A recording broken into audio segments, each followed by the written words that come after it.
Hello and welcome to PH Physics. Today's explainer is latent heat, hidden energy for a change of state. By the end of this video, you'll know why ice at 0 degrees Celsius needs energy to melt without warming up.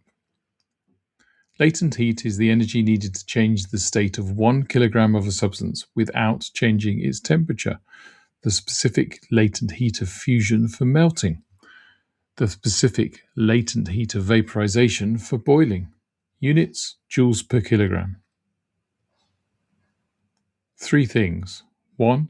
During a change of state, temperature stays constant even though the energy is being added. 2. Energy goes into breaking the bonds between particles, the potential energy.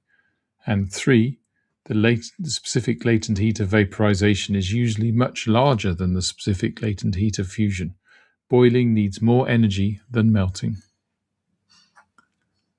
Common slip, confusing specific heat capacity with specific latent heat. The specific heat capacity is for warming within a state. Latent heat is for changing state without changing temperature. Quick example, melt 0.5 of a kilogram of ice at 0 degrees centigrade.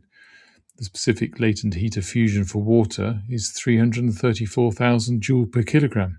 So the energy equals m times the specific latent heat of fusion equals 0.5 times 334,000 equals 167,000 joules.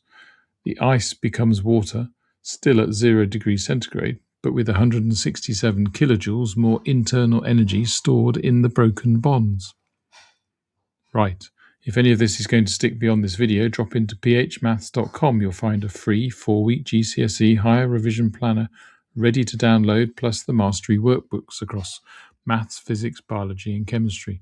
One for every higher topic, every answer fully worked, every common slip flagged. Simple explanations, serious results. See you next video.